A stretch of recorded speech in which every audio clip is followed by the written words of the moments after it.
건방지게 가르치려 들지 마십시오. 우리가 선택한 건 당신들이 아니라 대한민국입니다. 전 세계 2억 명이 지켜보는 생방송. 150년 콧대의 영국 앵커가 입을 다무지 못하고 처참하게 박살나는 순간입니다. 3,200조 원의 황금빛 jet팟을 터뜨린 나라가 서구 열강을 전부 걷어차고 한국의 손을 번쩍 들어올린 겁니다. 저는 프랑스 최고 에너지 기업에서 25년을 굴러먹은 베테랑 협상가 에두아르입니다. 인구 80만의 이름 모를 소국 가이아나에서 초대형 유전이 터졌을 때만 해도 우리는 당연히 그 황금이 우리 차지일 줄 알았습니다. 미국, 중국, 영국의 거물도 역시 이익을 뜯어내 국리만 하며 몰려들었죠. 하지만 오만한 제국주의의 코를 납작하게 누른 건 다름 아닌 석유 한 방울 나지 않은 한국이었습니다. 뺏어가는 대신 모든 것을 내어주는 상생의 리더십과 150년 역사를 짓밟는 압도적인 기술력, 전 세계를 경악하게 만든 대한민국의 그 통쾌한 한방, 지금 그 충격적인 연장을 확인해 보십시오. 그 전에 잠깐 이야기를 시작하기 전에 구독과 좋아요 눌러주시면 정말 감사하겠습니다. 어디에서 듣고 계신지도 댓글에 남겨주시고 함께 해주세요. 저는 에두아르입니다. 프랑스 파리의 가장 화려한 심장부, 아름다운 센 강이 한눈에 내려다 보이는 150년 역사의 최고 에너지 기업. 토탈 에너지 본사에서 수석 협상가라는 막강한 완장을 차고 전 세계의 자원을 주무르던 사람이었죠. 제 사무실 책상 위에는 항상 간 내린 진한 에스프레소 한 잔이 놓여 있었고 최고급 이탈리아산 맞춤 정장을 빼입은 제 입에는 늘 값비싼 쿠바산 시가가 물려 있었습니다. 저는 이 업계에서 그야말로 피도 눈물도 없는 잔혹한 사냥꾼으로 통했습니다. 아프리카 나이지리아의 펄펄 끓는 오지부터 앙골라의 척박한 땅, 그리고 총알이 빗발치는 이라크와 베네수엘라의 붉은 모래사막까지 세계 지도를 넓게 펼쳐놓고 굵직한 유전 개발권의 제 이름. 석자를 강하게 박아넣은 세월만 무려 25년이 넘습니다. 단 한 번도 빈손으로 돌아온 적이 없었고 실패라는 두 글자는 제 인생의 사전에서 영원히 지워버린 완벽한 승리자였죠. 제 손끝 하나에 수십조 원의 막대한 자본이 오가고 가난한 제3세계 국가들의 운명이 하루아침에 헌신짝처럼 뒤바뀌는 일들을 저는 그저 체스판의 말 움직이듯 가볍게 즐기고 있었거든요. 그러던 어느 날 새벽 4시였습니다. 창문을 때리는 차가운 빗방울 소리만이 가득하던 파리의 고요한 밤 공기를 찢고 제 침대 머리맡에 전화기가 미친 듯이 울려대기 시작하더군요. 짜증 섞인 손길로 수화기를 덥석 집어들었는데 평소라면 얼음장처럼 차가웠을 본부장의 목소리가 사시나무 떨리듯 미세하게 떨려오는 게 아니겠습니까? 에두아르, 남미에서 지금 사우디급 유전이 터졌어. 자그마치 480억 배럴이야. 당장 일어나. 그 한마디에 몽롱했던 제 졸음이 찬물이라도 뒤집어 쓴 듯 확 달아나며 등줄기를 타고 짜릿한 전율이 번개처럼 스치고 지나갔습니다.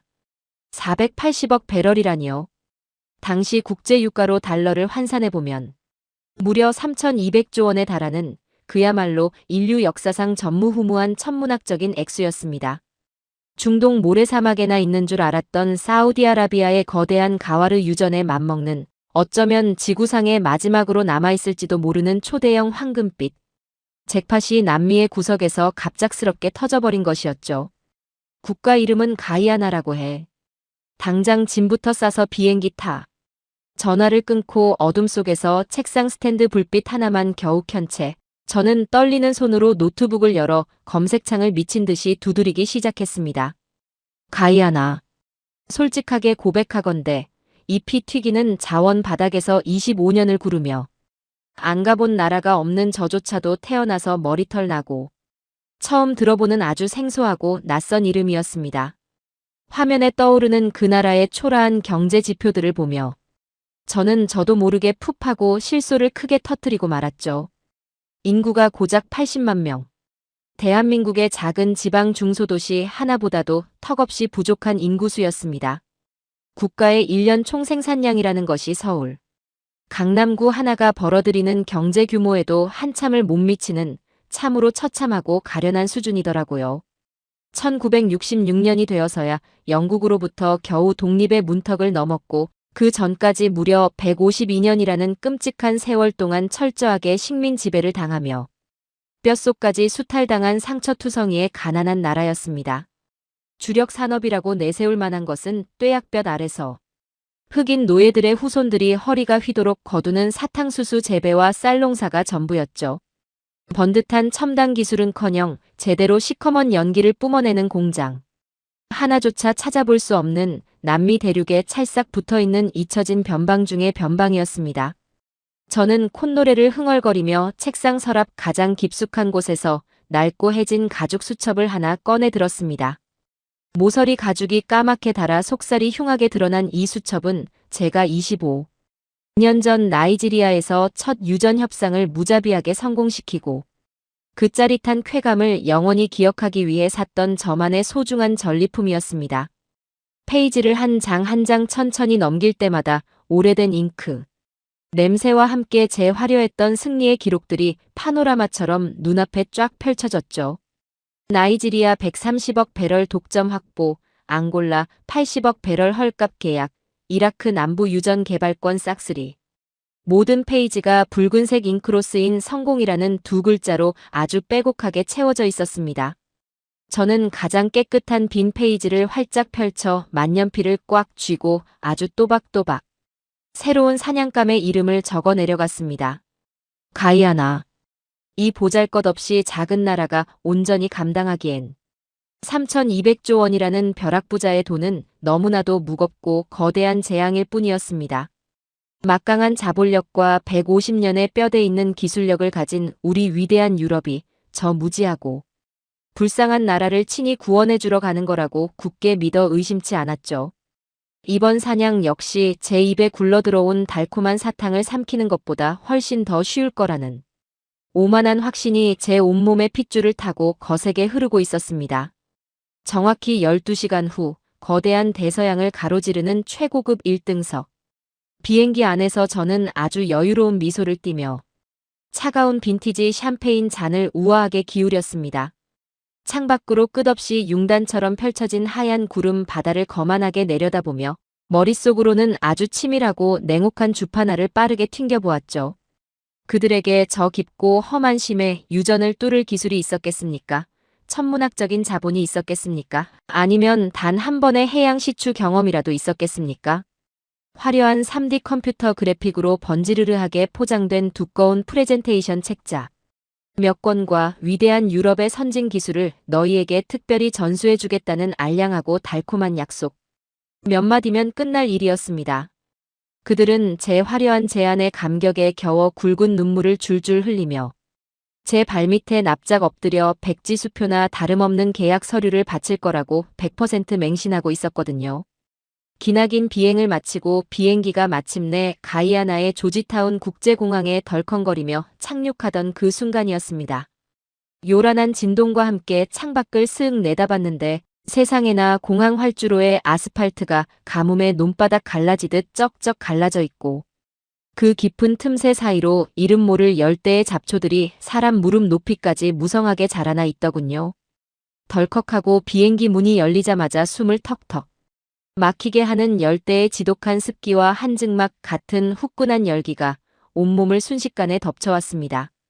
아침에 빳빳하게 다려 입었던 제 비싼 맞춤 정장. 셔츠가 금세 등에 끈적하게 달라붙으며 불쾌감을 단숨에 끌어올렸죠.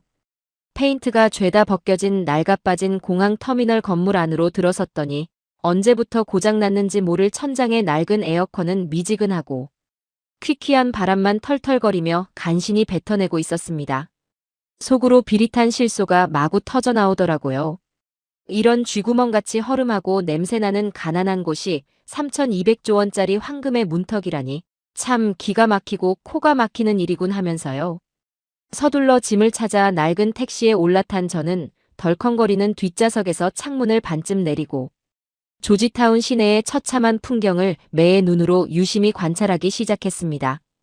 언제 칠했는지 기억도 안 날 정도로 페인트가 허옇게 벗겨지고 담벼락에 금이 간 위태로운 건물들, 비가 올 때마다 빗물이 고여 거대한 웅덩이가 푹푹 파여있는 비포장 흙먼지 도로, 그리고 그 거리 한 구석에서 땡볕을 맞으며 파리떼가 꼬이는 열대, 과일을 늘어놓고 팔던 현지 상인들의 퀭하고 지친 얼굴이 제 눈앞을 차례로 스쳐 지나갔습니다. 그 팍팍하고 서글픈 삶의 현장 사이로 신발조차 신어보지 못한 맨발의 어린아이들이 흙먼지를 새까맣게 뒤집어 쓴 채 바람 빠진 낡은 축구공 하나를 쫓아 까르르 웃으며 뛰어다니는 모습이 훤히 들어왔죠. 무려 152년이라는 그 기나긴 피눈물 나는 세월 동안 영국의 잔혹한 식민 지배를 받으며 뼛속에 진해까지 몽땅 착취당한 그 지독하고 처절한 가난의 흔적이 도시 구석구석에 아물지 않은 진물처럼 고스란히 남아있었던 겁니다. 저 멀리 과거 검은 노예들의 피와 땀, 그리고 서러운 채찍질의 통곡으로 일구어졌을 거대한 사탕수수. 밭이 무심한 바람에 스산하게 흔들리는 모습이 보였습니다. 하지만 제 차가운 심장 속에 그들을 향한 연민이나 일말의 동정심 따위는 단 한 톨도 피어나지 않았죠.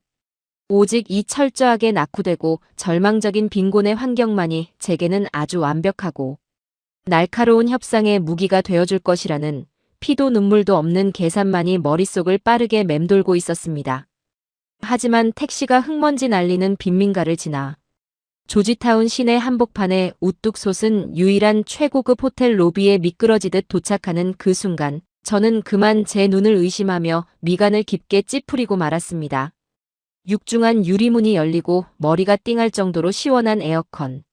찬 공기가 한꺼번에 쏟아지는 로비 안은 그야말로 바깥의 비참한 세상과는 완벽하게 단절된 귀족들의 별천지가 펼쳐져 있었거든요. 흙먼지를 뒤집어 쓴 맨발의 아이들이 뛰어다니던 불과 10분 전의 풍경과는 정반대로 이곳은 최고급 명품 향수 냄새와 반질반질하게 윤이 나는 서양인들의 명품 구두들로 숨막히게 가득 차 있었습니다. 찌는 듯한 열대 기후에도 전혀 아랑곳하지 않고 머리부터 발끝까지 각 잡힌 검은색 양복을 빼입은 백인들이 무리지어 앉아 아주 심각한 표정으로 귓속말을 나누고 있었죠. 저기 저 가죽 소파에는 미국 최대 석유기업 엑손모빌의 남미 총괄 부사장인 브랜든 하퍼의 오만한 텍사스식 미소가 떡하니 보였습니다. 고개를 살짝 돌리니 귀를 찌르는 듯한 거칠고 시끄러운 중국어가 귓가를 사정없이 때려오더군요. 막강한 차이나 머니를 융단 폭격처럼 앞세워 전 세계의 알짜배기 자원들을 개걸스럽게 집어삼키려던 중국 CNPC 특사 리정우의 거대한 일행이 로비의 한 구석을 점령하고 침을 튀기고 있었습니다. 놀란 가슴을 쓸어내리며 서둘러 엘리베이터 쪽으로 발걸음을 옮기는 찰나 이번에는 과거 150년 동안 이 나라의 주인이었던 영국의 국영에너지 기업 BP 고위 임원들과 아주 제대로 눈을 마주치고 말았죠. 이게 대체 무슨 조화란 말이었을까요? 전 세계 에너지 업계를 제 안방처럼 쥐락펴락하던 콧대 높은 거물급 사냥꾼들이 진한 피냄새를 맡고 미친 듯이 몰려든 굶주린 백상아리 떼처럼 이 좁은 호텔 로비에 모조리 집결해 진을 치고 있었던 상황이었습니다. 3,200조 원이라는 그 경이롭고 어마어마한 돈 앞에서는 서방 세계의 오랜 동맹이라는 국경도 신사적인 자존심도 그저 불쏘시개용 휴지 조각에 불과했습니다. 저마다 손에는 아주 두툼하고 묵직한 계약 서류 가방을 꽉 쥔 채 겉으로는 반갑게 악수하며 어색한 미소를 띠면서도 속으로는 서로의 등에 언제 칼을 꽂을지 곁눈질하며 날선 경계심의 이빨을 숨기지 못하는 그 숨막히는 긴장감이 여실히 느껴졌습니다. 남의 밥그릇을 통째로 빼앗지 않으면 내 목이 당장 날아가는 살벌한 콜로세움이었죠. 저 역시 흐트러진 옷깃을 단정하게 매무새하고 턱을 빳빳하게 치켜들며 이 치열한 전장 한가운데로 걸어들어가는 노련한 백전노장 장군의 마음으로 아주 당당하고 오만하게 걸음을 옮겼습니다. 안내를 받아 제게 배정된 최고급 스위트룸 방으로 올라온 저는 꽉 조이던 넥타이와 재킷을 훌렁 벗어 던지고 넓은 마호가니 테이블 위에 비장의 무기인 두꺼운 서류들을 쫙 펼쳐놓았습니다. 그리고 입에 시가를 하나 입에 물고 다시 한번 꼼꼼하게 우리의 무자비한 독소 조항들을 점검하기 시작했죠. 가이아나 정부에 자비롭게 떨어뜨려줄 로열티는 고작 18%. 나머지 무려 82%라는 천문학적인 어마어마한 수익금은 고스란히 우리 프랑스 토탈 에너지의 탐욕스러운 뱃속으로 들어오는 아주 기가 막힌 착취 구조였습니다. 그뿐만이 아니었죠. 유전 개발에서 가장 많은 부가가치가 창출되는 황금알을 낳는 거위, 즉 원유를 가공하는 거대한 원유 정제 공장은 당연히 우리 프랑스의 아름다운 항구 도시 마르세유 본토에 짓는 것으로 이미 이사회에서 완벽하게 결론이 나 있었습니다. 가이아나 현지에는 기름때를 뒤집어 쓰고 위험천만한 바다 위에서 허드렛일이나 할 1200명 정도의 단순 일용직 노동자 자리만 옛다 하고 뼈다귀 던져주듯 던져주면 그만이었습니다. 그러면 그들은 평생 만져보지 못한 달러 지폐에 감지덕지하며 엎드려 절을 할게 불을 보듯 뻔했으니까요.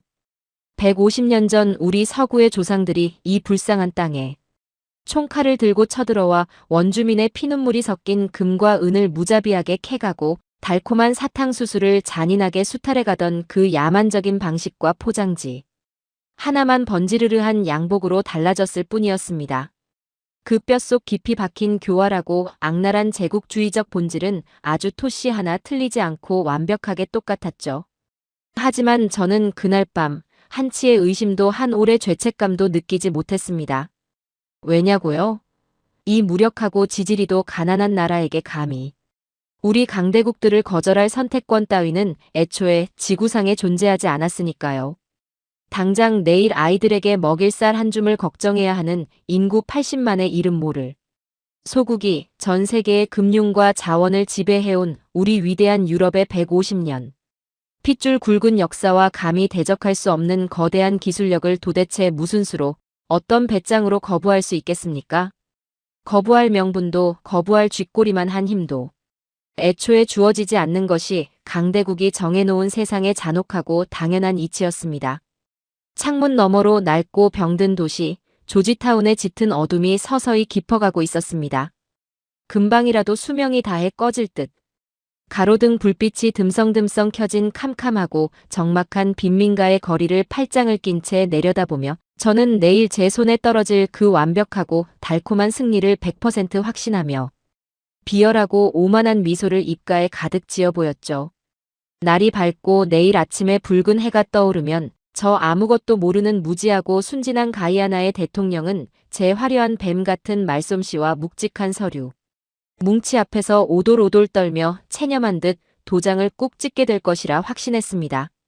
돈독이 바짝 오른 미국도 무식하게 물량으로 밀어붙이는 중국도 늙어빠져 이빨 빠진 호랑이 같은 영국도 아닌 바로 저 위대한 에두아르가 이 3200조 원이라는 믿기지 않는 검은 황금을 통째로 제 입속에 집어삼키는 그 영광스러운 순간이 문 1초 시시각각 다가오고 있었죠. 폭풍 전야의 이 소름 끼치는 고요함 속에서 제 탐욕스러운 심장은 다가올 압도적인 승리감으로 금방이라도 흉곽을 뚫고 나올 듯이 미친 듯이 거세게 쿵쾅거리고 있었습니다. 드디어 운명의 날이 밝았습니다.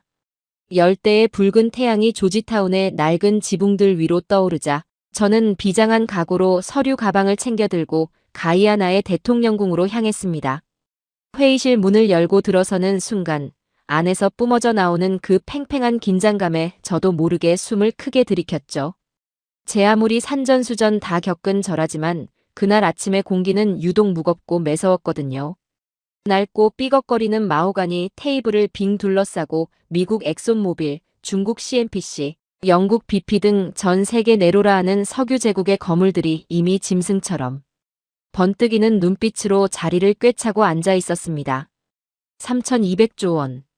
그 천문학적인 돈 냄새를 맡고 모여든 맹수들의 숨막히는 신경전이 벌어지고 있었던 셈이죠.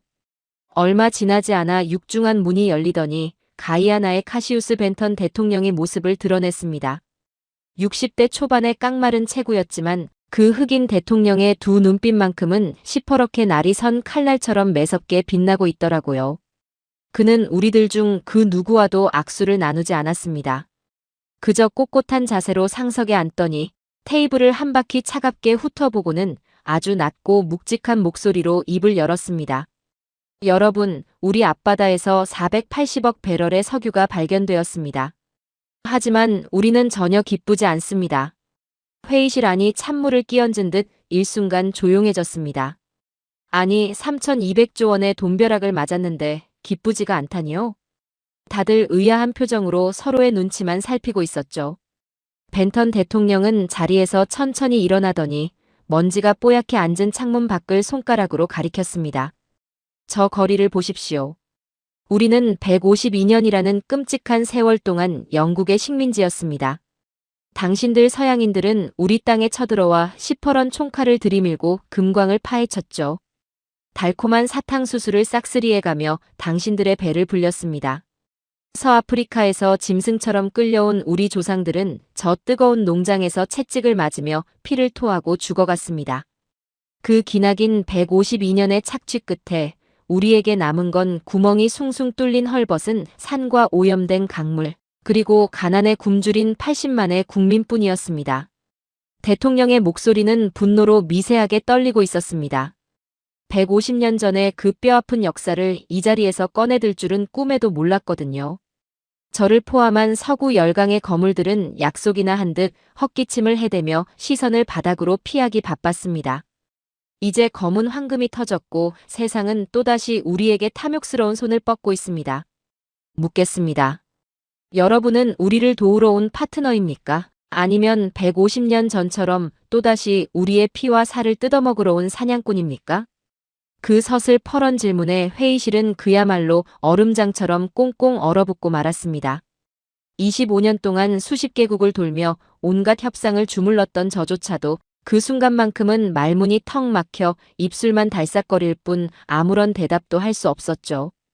거대한 자본으로 찍어 누르면 고분고분 엎드릴 줄 알았던 가난한 소국의 대통령이 오히려 150년 제국주의의 썩어빠진 민낯을 정확하게 찌르고 들어온 겁니다. 그날 오후부터 개별 협상이 릴레이로 이어졌습니다. 첫 타자는 미국이었죠. 거드름을 피우며 들어가던 미국 엑손모빌의 부사장은 무려 3시간 만에 얼굴이 백지장처럼 하얗게 질려서 쫓겨나듯 뛰쳐나왔습니다. 저 건방진 것들.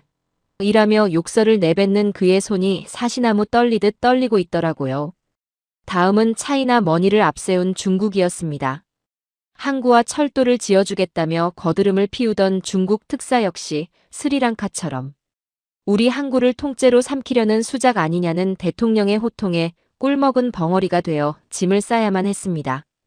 영국 에너지부 캠벨 장관은 한술 더 떠서 우리는 150년을 함께한 가족이라는 망언을 짓거리다가 학교 하나, 병원 하나 안 지어준 게 무슨 놈의 가족이냐? 라는 불호령을 듣고 아예 회의실 밖으로 내동댕이 쳐지듯 쫓겨나고 말았죠. 전 세계를 주무르던 열강들이 인구 80만의 소국 앞에서 추풍낙엽처럼 우수수 떨어져 나가는 광경은 그야말로 충격 그 자체였습니다. 마침내 저 에두아르의 차례가 다가왔습니다. 저는 심호흡을 크게 한번 하고는 회의실 문을 열고 들어갔습니다. 벤턴 대통령 옆에는 미국 매사추세츠 공대에서 석유공학 박사 학위를 받고 조국으로 돌아왔다는 젊고 날카로운 인상의 기술 이사 네이선이 팔짱을 낀 채 저를 뚫어지게 노려보고 있더라고요. 저는 화려한 3D 그래픽이 띄워진 태블릿을 테이블 위에 올려놓고 준비한 대사들을 청산유수처럼 쏟아냈습니다. 대통령 각하, 저희 프랑스 토탈 에너지는 미국보다 파격적인 18%의 로열티를 보장하겠습니다. 게다가 최첨단 원유 정제 시설을 건설해드리지요. 대통령의 눈썹이 꿈틀하더니 묻더군요. 그 정제 시설은 어디에 짓는 겁니까? 저는 아주 당연하다는 듯이 대답했습니다. 가이아나의 경제 규모로는 그 거대한 시설을 감당하기 힘드실 겁니다. 저희 프랑스 남부의 마르세유 항구에 아주 크고 훌륭하게 지어드릴 테니 걱정 마십시오. 가이아나 현지 국민들도 1200명이나 넉넉하게 채용해드릴 계획입니다. 그 순간 가만히 듣고 있던 네이선 기술 이사가 차가운 비웃음을 흘리며 서류를 3개 내려놓았습니다. 1200명이요? 그것도 100원이나 닦는 단순 일용직 노동자로 말입니까? 82%의 막대한 이익금은 프랑스가 싹 쓸어가고 고부가가치가 창출되는 핵심 정제 시설도 프랑스 본토에 짓고 우리에겐 그저 기름때 묻은 작업복 1200벌을 던져주겠다. 에두아르 이사님, 당신들이 아프리카 나이지리아와 앙골라에서 똑같은 수법으로 자원을 쭉쭉 빨아먹은 데이터가 제 손에 다 있습니다.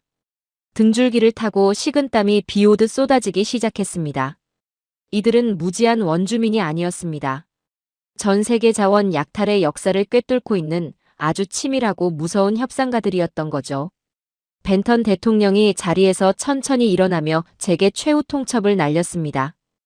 150년 전 당신들 유럽인들이 금을 캐갈 때와 도대체 무엇이 다릅니까? 당신들은 파트너가 아닙니다. 그저 세련된 양복을 입은 해적일 뿐이죠. 당장 나가주십시오. 완벽한 참패였습니다. 25년 제 화려했던 경력이 이 보잘것없는 나라의 낡은 회의실에서 처참하게 박살나는 순간이었죠. 저는 비틀거리며 밖으로 걸어 나왔습니다. 며칠 전만 해도 거만한 웃음소리로 가득했던 호텔 로비는 이제 초상집처럼 무거운 침묵만이 맴돌고 있었습니다. 미국, 중국, 영국, 프랑스. 전 세계를 지배하던 거대한 제국주의의 후예들이 한낱 남미의 이름 모를 소국에게 모조리 뺨을 맞고 쫓겨날 위기에 처한 겁니다. 협상은 완전히 꽉 막힌 교착 상태에 빠졌고 우리는 분루를 삼키며 어떻게든 새로운 꼼수를 찾아내려 머리를 싸매고 있었죠. 바로 그때였습니다. 네이선 이사로부터 제게 청천벽력 같은 전화 한 통이 걸려왔습니다. 에두아르 이사님, 내일 아침 새로운 파트너의 조사단이 공항에 도착합니다. 우리의 마지막 희망이 될 나라죠. 새로운 파트너. 도대체 어느 나라가 온단 말입니까? 대한민국입니다. 대한민국? 저는 하마터면 실소를 터뜨릴 뻔했습니다. 전화를 끊자마자 노트북을 열어 한국 석유를 검색해 보았죠. 결과는 참담했습니다. 한국 석유 생산량 제로. 천연가스 생산량 제로. 기름 한 방울 나지 않는 자원이라고는 쥐뿔도 없는 아시아의 작은 나라 아니겠습니까? 게다가 해양 유전을 뚫어본 경험조차 전무한 초짜 중의 초짜였죠. 이 가이아나 사람들이 3,200조 원의 무게에 짓눌려 드디어 미쳐버렸구나. 저는 코웃음을 치며 침대에 쓰러져 누웠습니다. 150년 역사의 우리 유럽도 걷어찬 마당에 기름 한 방울 안 나는 한국 따위가 도대체 무슨 수로 이 거대한 유전을 감당한단 말입니까? 내일 그들이 공항에 도착하면 얼마나 망신을 당하고 쫓겨날지 두 눈으로 똑똑히 구경이나 해야겠다고 생각했죠. 다음 날 아침 한국 조사단이 도착한다는 소식에 호텔 로비에는 미국, 중국, 영국의 패잔병들이 꾸역꾸역 모여들었습니다. 다들 팝콘이라도 씹으며 동양의 작은 나라가 망신당하는 꼴을 비웃어주려고 잔뜩 벼르고 있었던 겁니다. 이윽고 호텔 유리문이 열리고 한국 조사단이 들어섰습니다. 그런데 그들의 모습을 보는 순간 저를 비롯한 서구의 콧대, 높은 거물들은 하나같이 입을 다물지 못하고 멍하니 얼어붙고 말았습니다.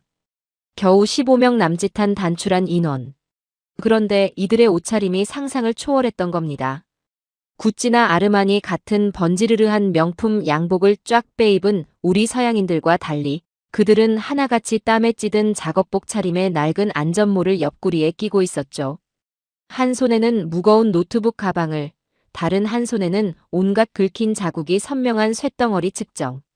장비 케이스를 굳은 살 박인 투박한 손으로 번쩍 든 채 성큼성큼 걸어 들어오는 게 아니겠습니까?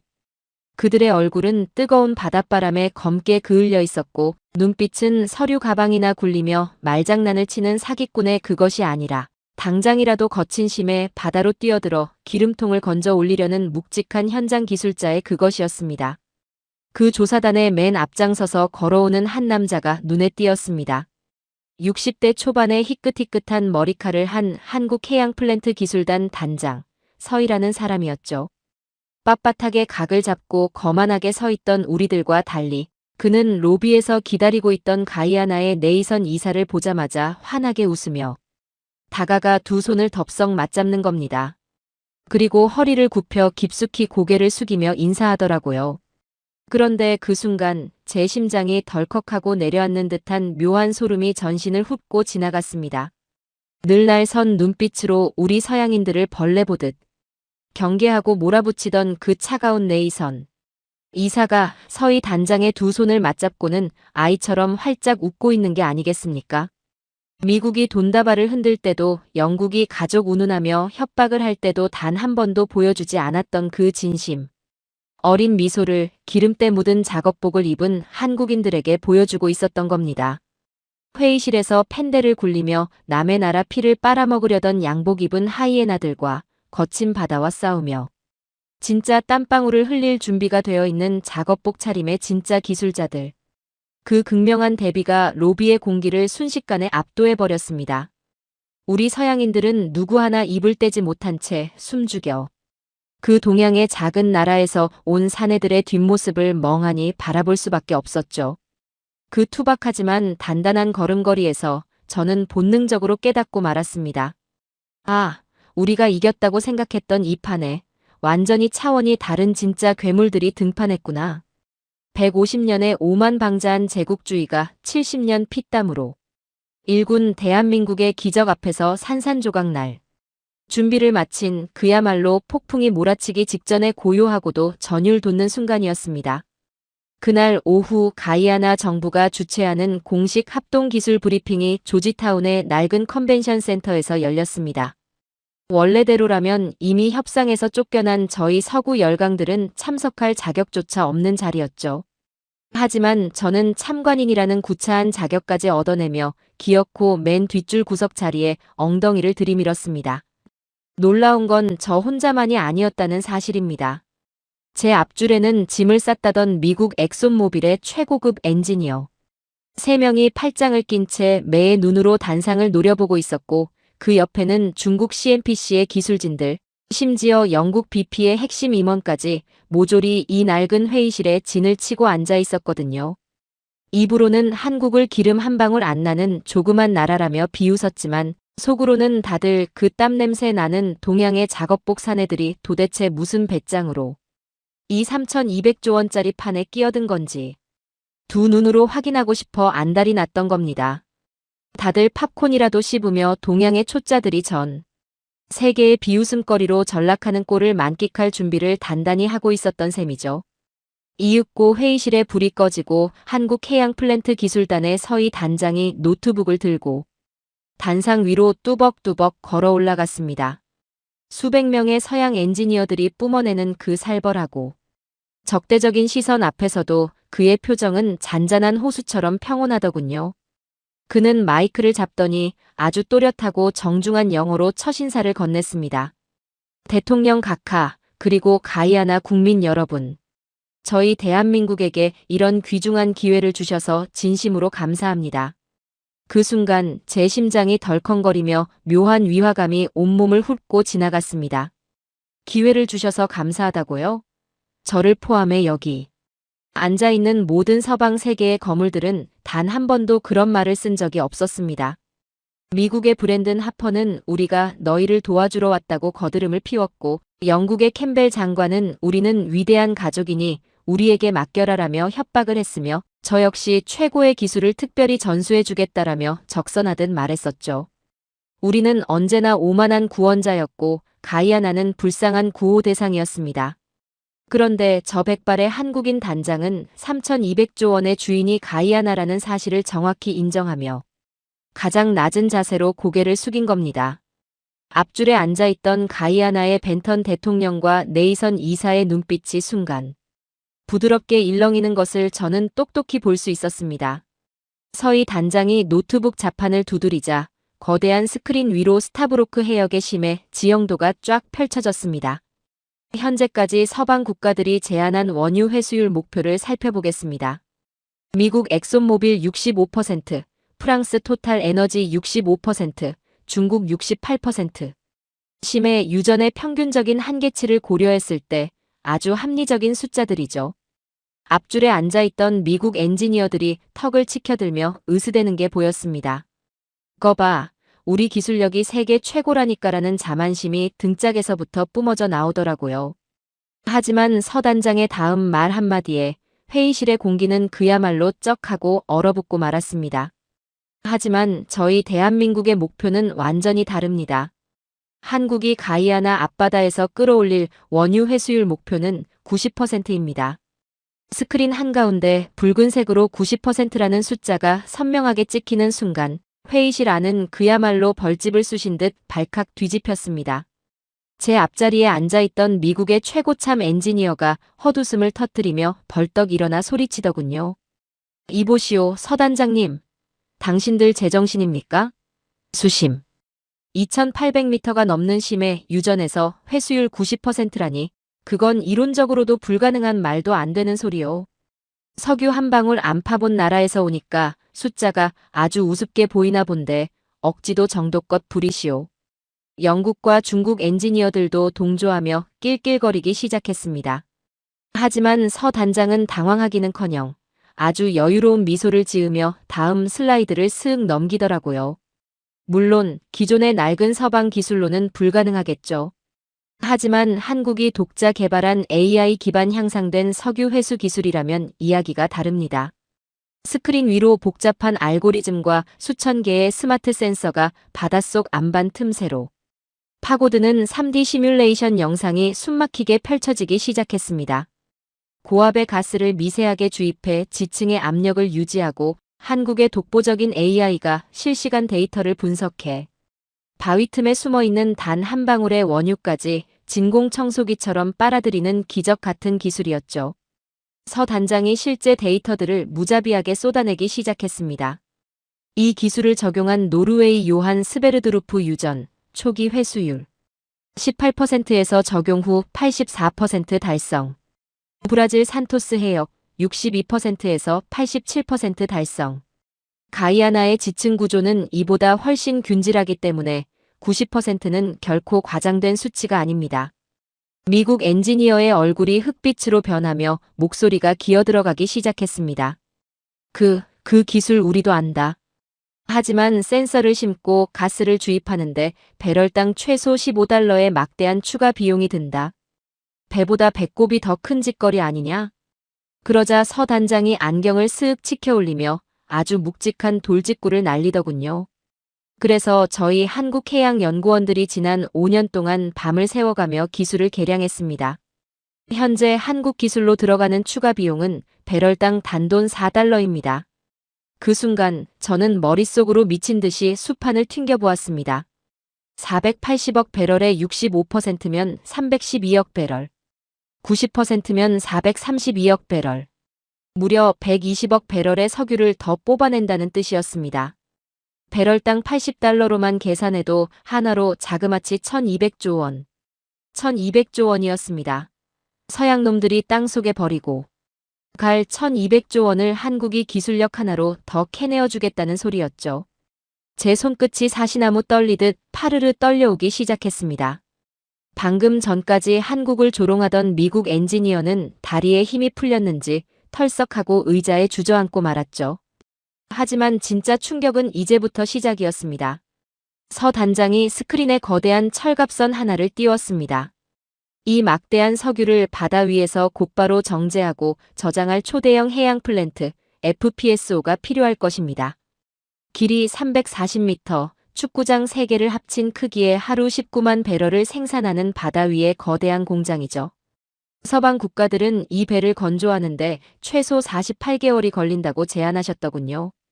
서 단장이 우리 서양인들을 쓱 훑어보며 아주 자부심 넘치는 목소리로 쐐기를 박았습니다. 저희 한국 조선소에서는 이 모든 최첨단 디지털 트윈 기술과 제로 플레어링 시스템을 얹고도 정확히 24개월 안에 바다에 띄워드리겠습니다. 현재 전 세계 FPSO 건조 실적 1위 한국 삼성중공업, 2위 HD 현대중공업, 3위 하나오션. 전 세계 해양 플랜트 시장의 71%를 저희 대한민국이 장악하고 있습니다. 액화천 영가스를 나르는 LNG선은 전 세계 물량의 94%를 한국이 독점하고 있죠. 회의실 안은 죽은 듯이 고요해졌습니다. 조선소에서 쇳덩이나 용접하는 놈들이라며 깎아내렸던 그 한국의 진면목이 낱낱이 까발려지는 순간이었습니다. 영국과 프랑스가 150년 동안 바다를 지배했다고 떠벌려왔지만 정작 그 험난한 심해에서 석유를 캐낼 거대한 바다의 성체를 지을 수 있는 나라는 전 세계에 대한민국밖에 없었던 겁니다. 영국 BP의 핵심 임원이 머리를 감싸쥐며 맙소사 우리가 완전히 끝장났군이라고 읊조리는 소리가 제 귓가를 때렸습니다. 자본과 세월의 껍데기만 썼지 진짜 압도적인 기술 앞에서는 150년. 제국주의의 콧대가 그야말로 종이장처럼 구겨지고 있었던 겁니다. 가이아나의 벤턴 대통령이 흥분을 감추지 못하고 몸을 앞으로 바짝 기울이며 물었습니다. 서 단장님, 그 위대한 기술과 압도적인 건조 속도 아주 잘 봤습니다. 그렇다면 한국은 이 엄청난 걸 제공하는 대가로 도대체 우리 가이아나의 지분을 얼마나 뜯어갈 작정이십니까? 가장 중요한 돈 문제가 나왔습니다. 미국은 88%를 뺏어갔고 프랑스인. 저 역시 82%를 뜯어내려 했던 그 잔혹한 지분 싸움이었죠. 모든 사람의 숨소리조차 멈춘 그 순간 서희 단장이 마이크를 고쳐 잡고는 회의실을 영원한 침묵에 빠뜨릴 마지막 폭탄을 툭 하고 던졌습니다. 저희 한국은 가이아나의 채굴권을 단 1%도 원하지 않습니다. 네. 그게 무슨 소립니까? 벤턴 대통령의 두 눈이 휘둥그레졌죠. 3,200조 원의 검은 황금은 온전히 가이아나 국민들의 것입니다. 채굴권은 가이아나 정부가 100% 영구적으로 보유하십시오. 저희 대한민국은 그저 기술 파트너로서 참여하겠습니다. 유전에서 발생하는 순수익의 70%는 가이아나가 가져가고 한국은 기술과 자본을 제공한 정당한 노동의 대가로 30%만 받겠습니다. 아프리카처럼 핵심 시설을 우리 땅에 짓지도 않겠습니다. 정제 시설은 이곳 가이아나 영토에 짓고 5년 안에 가이아나 청년 2,000명을 한국으로 데려와 최고급 기술자로 키워내겠습니다. 언젠가 한국 기술진이 모두 떠나더라도 가이아나 스스로 이 황금의 바다를 지배할 수 있도록 모든 기술을 남겨드리겠습니다. 서 단장이 옅은 미소를 지으며 덧붙였습니다. 이 석유는 남의 나라 피를 빨아먹던 제국주의의 전리품이 아니라 가이아나의 정당한 자원이니까요. 주인이 주인의 것을 갖는 것, 그것이 대한민국이 생각하는 진정한 파트너십입니다. 그 순간 앞줄에 앉아있던 미국 엔지니어의 손에서 만년필이 바닥으로 굴러떨어졌습니다. 그 소리가 마치 대포 소리처럼 회의실을 쩌렁쩌렁 울렸습니다. 아무도 그 펜을 줍지 못했습니다. 저 역시 다리에 힘이 풀려 의자 손잡이를 미친 듯이 꽉 부여잡아야만 했죠. 가져가는 자와 남기는 자. 152년 동안 착취만 당했던 이 가난한 나라에게 한국은 단순히 석유를 캐주는 것을 넘어 스스로 살아갈 수 있는 완벽한 미래의 지도를 쥐어준 겁니다. 25년 동안 피도 눈물도 없이 남의 땅을 약탈해온 제 인생이 저 땀 냄새. 나는 한국 기술자의 진심 어린 한마디에 철저하게 부정당하고 발가벗겨지는 기분이었습니다. 저는 더 이상 그 자리에 앉아있을 수가 없었습니다. 숨이 턱턱 막혀와 비틀거리며 회의실 밖으로 도망치듯 걸어 나왔죠. 낡은 복도 벽에 등을 기대고 주르륵 미끄러져 주저앉은 제 귓가로 회의실 안에서 터져나오는 가이아나 사람들의 미친 듯한 환호성과 기립박수 소리가 파도처럼 밀려왔습니다. 저는 덜덜 떨리는 손으로 품속의 낡은 가죽 수첩을 꺼냈습니다. 25년 동안 단 한 번도 적어본 적 없던 단어. 나이지리아, 앙골라, 이라크에 이어 마지막으로 적어두었던 가이아나라는 글자 옆에 저는 만년필을 꾹꾹 눌러가며 시커멓게 써내려갔습니다. 결과 완전한 패배.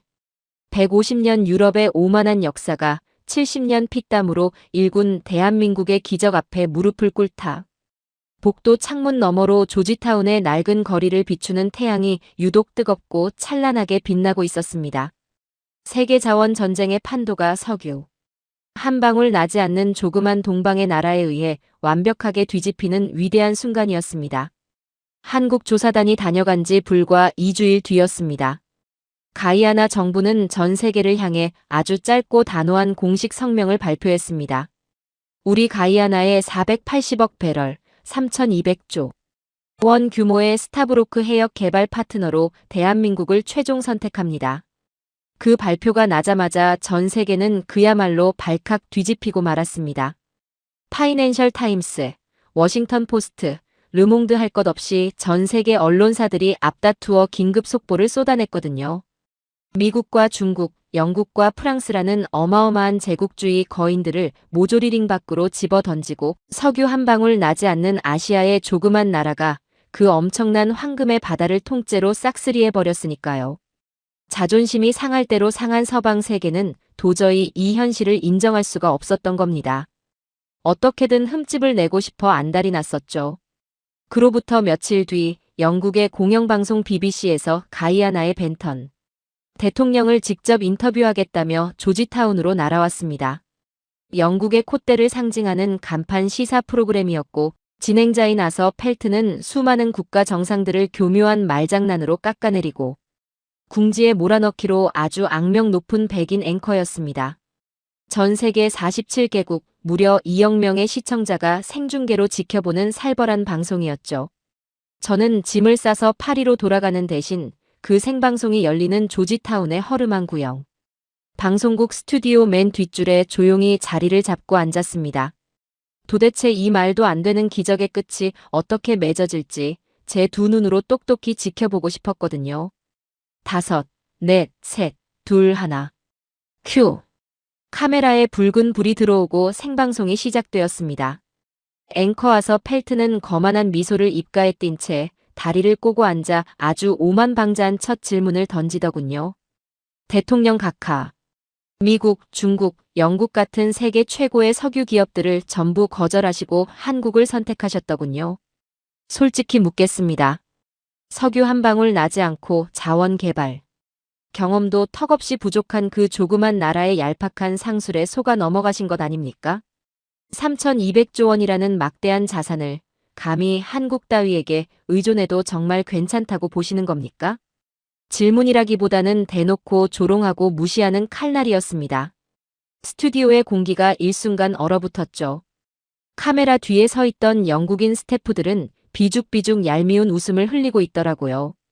하지만 벤턴 대통령의 표정은 흔들림 없이 아주 차갑게 가라앉아 있었습니다. 그는 마이크를 똑바로 응시하며 아주 묵직한 돌직구를 던졌습니다. 펠트 씨, 방금 한국을 조그만 나라라고 하셨습니까? 영국의 방송국 앵커치고는 참으로 무식하시군요. 한국의 국내 총생산이 세계 몇 위인지 아십니까? 12위입니다. 당신네 영국과 맞먹는 경제 대국이죠. 한국의 조선업이 세계 몇 위인지 아십니까? 압도적인 1위입니다. 전 세계 바다를 떠다니는 거대한 선박의 절반을 한국이 만들고 심해의 자원을 캐내는 해양 플랜트는 세계 시장의 71%를 한국이 독식하고 있습니다. 당신네 영국이 그 기술을 가지고 있습니까? 못 만듭니다. 미국은요? 역시 못 만듭니다. 오직 대한민국만이 바다 위에서 그 엄청난 기적을 만들어낼 수 있습니다. 그런데 감히 한국을 작은 나라라고 깎아내리십니까? 펠트 앵커의 여유롭던 입꼬리가 파르르 떨리기 시작했습니다. 그의 얼굴이 당황스러움으로 붉게 달아오르는 게 뒷줄에 앉은 제게도 훤히 보이더라고요. 하지만 벤턴 대통령의 반격은 이제부터